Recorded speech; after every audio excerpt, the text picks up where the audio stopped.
Hey guys, here we go with another review for the last season of Game of Thrones, looking at episode 3, The Long Night. Okay, so this episode was a lot to take in. When it was immediately over, I felt like I'd gone through 10 years worth of emotions in an hour and a half. And unfortunately, even after thinking about it and rewatching it multiple times, I'm still torn on how to feel. On the one hand, this is one of the most impressive productions I've ever seen, and in the moment, I was on the edge of my seat, barely able to breathe from the intensity of my emotions. If I was to judge this episode purely on spectacle and production value, I might give it a 10 out of 10, but unfortunately, the story side of this, I feel, was nowhere near as impressive, and left me pretty underwhelmed. But I'll wait till the end to go over my criticisms, and for now, I'm gonna go over my top 5 moments of the night, which were difficult to narrow down because this episode had a lot of incredible scenes. At number 5, I chose The Unsullied Last Stand, where Grey Worm's men held the center of their lines while everyone else retreated inside Winterfell.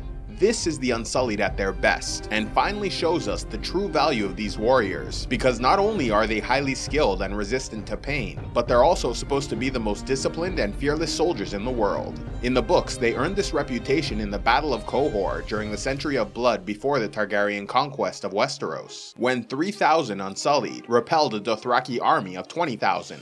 The Dothraki were so confident they would win, they didn't even bother with strategy, and just charged their cavalry directly into the Unsullied lines. And while only 600 Unsullied survived, they withstood 18 cavalry charges and 3 archer attacks, killing 12,000 enemy warriors, including their leader and his sons. To demonstrate their surrender, the Dothraki cut off their hair braids and gave them to the Qohori government, who were so impressed that from that day forward, they were permanently defended by Unsullied warriors, who adorned their weapons with the braids of their vanquished foes in memory of their great victory.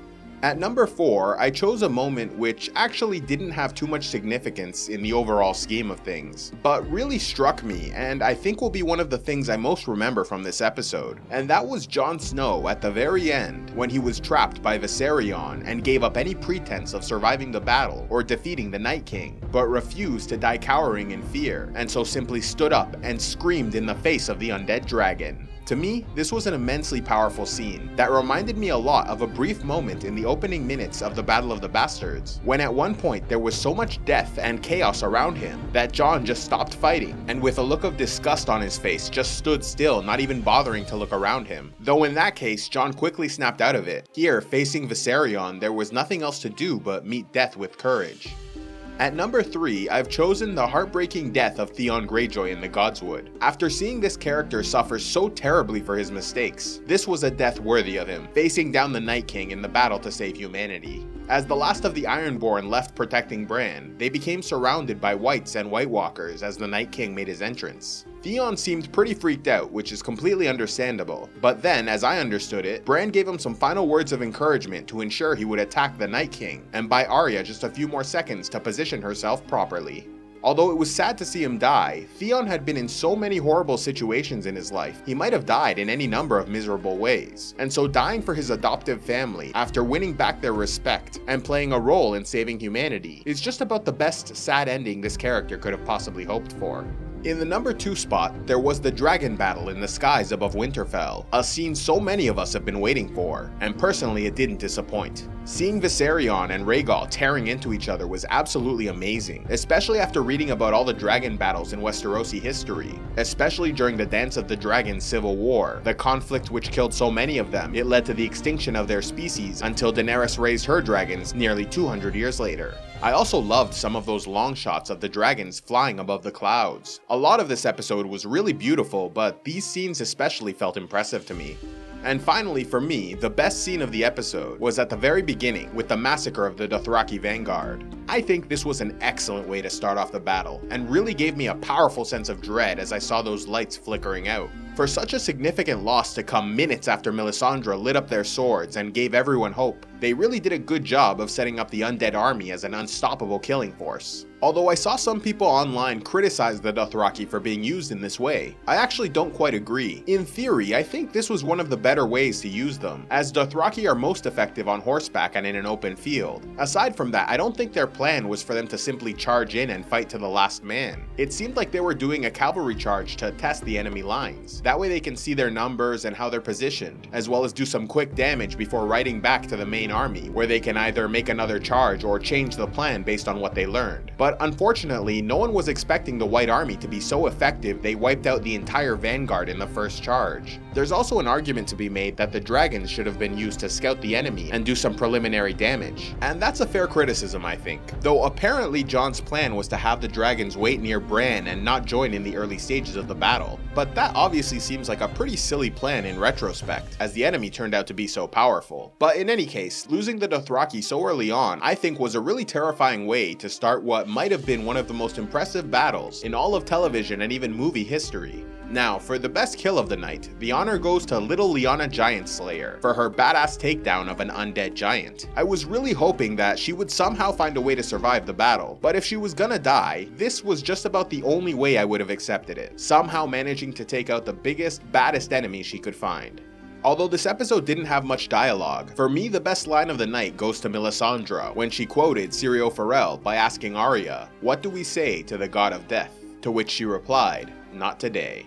Okay, now to get into my criticisms of the episode, of which I will admit there are a lot, all related to the thoroughly underwhelming storyline of the White Walkers and the direction of many of the characters. However, most of these criticisms are actually pretty minor in my opinion, given the overall scope of what they're trying to accomplish with this show. After all, the show is not the books. The complexity and detailed story being told in the novels is too much for any show to realistically handle, so I treat the two as entirely separate entities, and try not to let my expectations for the books get in the way of enjoying the show. But even so, for me there were two important and deeply disappointing decisions they made in this episode that made it impossible for me to enjoy it as much as I wanted to.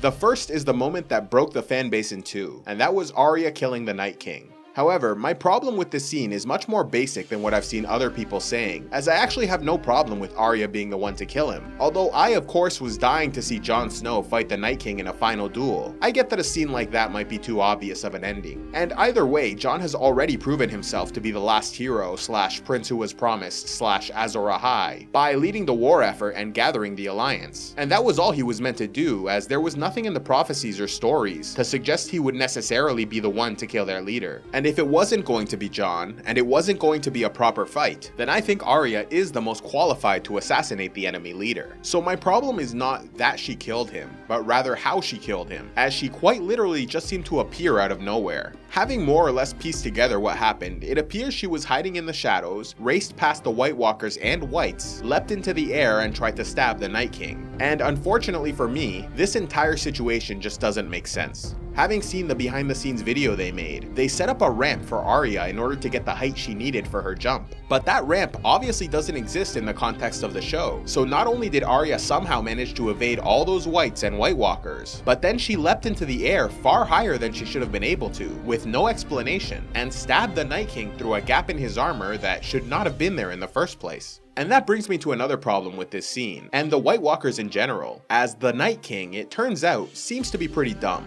Even after this episode was over, I still have absolutely no idea why he went after Bran in the middle of the battle, let alone why he wore such flimsy armor when he had such a significant vulnerability. But seriously, why did he just not wait like 2 more hours until everyone was dead before seeing Bran? He's marked after all, the Night King will always know where he is. Just wait until the battle's over. Also, why did the Night King only have 1 spear for the enemy dragons? He should have had dozens, and so should his White Walkers, who ended up doing absolutely nothing in the battle. But even though the ending was fairly disappointing, there was one other aspect to this episode that for me was the most unforgivable sin they committed, and that was having so many of the main characters survive. This, more than anything else, took me out of the battle and made Game of Thrones seem like every other show on TV. In a world like Lord of the Rings, it is entirely reasonable for a main character like Aragorn to slay hundreds of enemy soldiers and stand heroically over a pile of bodies as the last to survive. But that's because the world of Lord of the Rings is based more on mythology than history, where the heroes are larger than life and have magic and powerful bloodlines that make them special. Game of Thrones was supposed to be more realistic than that, more random and chaotic, and in the early seasons it was. But as the show has gone on, they've started to pull more and more of their punches, going with tired tropes like all the nobodies died, but the heroes all survive no matter the situation.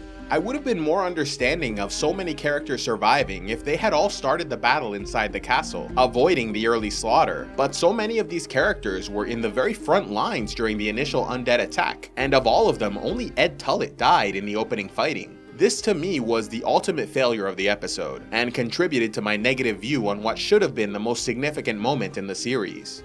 Now, with all that said, it's really difficult for me to score this episode. Like I said earlier, if I was just basing it on production value and the intensity of my emotions while I was watching, this would score a 10 out of 10. But if I was to purely base it on the quality of the storyline and the conclusion to the White Walkers, I would probably give it a 4 out of 10. So to be fair, I should probably give it a 6, but I'm actually going to give it a 7 out of 10. And the reason for the extra point is because I can't ignore the intensity of my feelings while I was watching it. Even with the problems I had, throughout this episode at different moments my heart was racing, my stomach was twisted in knots, and I had tears in my eyes. This episode may have invoked more emotion in me than just about anything I've ever seen on television. So how can I not look kindly upon a piece of fiction that affected my feelings so significantly? So that's it for me, and now that I'm sure I've thoroughly pissed off everyone with my middling score of the episode, I'll throw it over to you guys. So be sure to let me know your thoughts in the comments below, as I'm sure everyone has an opinion. And like always, don't forget to watch my episode recap already out, where I recreate the battle with my illustrations. And be sure to check out The Thrones Effect, How Game of Thrones Conquered Pop Culture, a book which I co-authored alongside a number of Game of Thrones YouTubers, and which is now available as an ebook, paperback, and an audiobook. So that's all for now, guys. Only 3 episodes left till it's all over. I'll see you guys next week.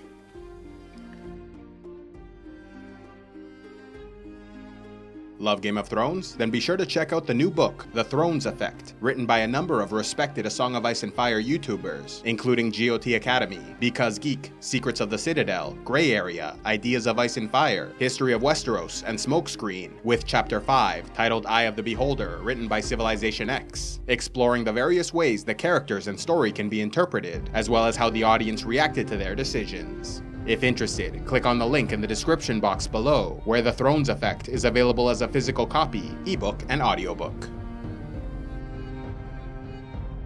A special thanks to all those who contribute to CivilizationEx, like Lord Tarax Zoran, Skipalux the Unbroken, Eden Gruyer Spicy Sky Frugran, and Ariana the Lady of the Tower.